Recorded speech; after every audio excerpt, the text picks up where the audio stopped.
सबसे पहले नमस्कार सभी दोस्तों को। दोस्तों, आज की मेरी कहानी है अकबर और बीरबल की। मगर आपसे अनुरोध है कि आप मेरे चैनल पे अगर नए हो तो हमारे चैनल को लाइक शेयर सब्सक्राइब जरूर करें। जी हाँ दोस्तों, कहानी है अकबर और बीरबल की। कहानी का शीर्षक है कि पान वाले को चूना। एक बार बादशाह अकबर को पान खाने की तलब हुई। उन्होंने अपने एक खास पान वाले को पान लगाने के लिए कहा। उन्हें पान बनाकर बादशाह को दिया।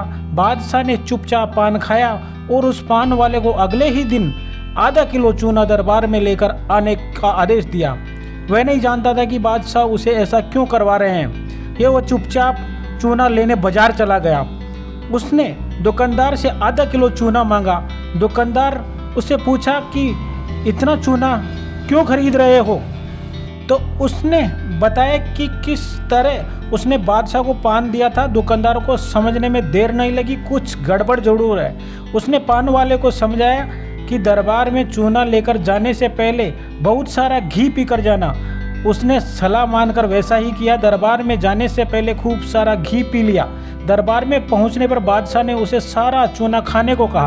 अब वह हैरान हो गया। उससे उम्मीद न थी कि बादशाह उसे चूना इसीलिए मंगवाया है, लेकिन वह तो इसके लिए तैयार था। इसीलिए उसने सारा चूना खा लिया और इसके बावजूद उसे कुछ नहीं हुआ। तो बादशाह ने उसके कारण जानना चाहा। उसने अपनी दुकानदार की बातचीत के बारे में बादशाह को बता दी। अब बादशाह उस व्यक्ति से, उस दुकानदार से मिलने के लिए उतावले हो रहे थे, जिससे उसके मन की बात पहले ही कैसे जान लिया। बादशाह ने हुक्म दिया कि उस दुकानदार को अगले दरबार में हाजिर किया जाए। अगले ही दिन दुकानदार को दरबार में लाया गया। बादशाह ने उससे पूछा कि उसने मन की बात को कैसे समझ गया। अब दुकानदार ने कहा, हजूर, जब वह आदमी मेरे पास चूना खरीदने आया था तो मैंने उससे पूछा कि इतने चूने का क्या करोगे। मुझे उसने बताया कि उससे आपको पान बनाकर खिलाया था, फिर आपके उस चूना लाने का हुक्म दिया है। तब मुझे समझने में देर नहीं लगी।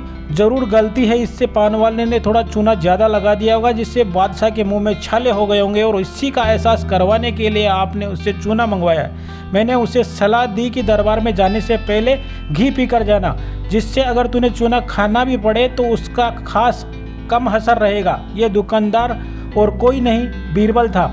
जी हाँ दोस्तों, किस प्रकार से बीरबल हर व्यक्ति को अपनी बुद्धिमत्ता से हर परेशानी से बाहर निकाल देते थे। जी हाँ दोस्तों, कैसी लगी ये प्रेरणादायक और एंटरटेनमेंट कहानी। अगर अच्छी लगी तो हमारे चैनल को लाइक शेयर सब्सक्राइब जरूर करें, ताकि आपको आगे भी मिल सके ऐसे प्रेरणादायक वीडियो। तब तक के लिए जय हिंद।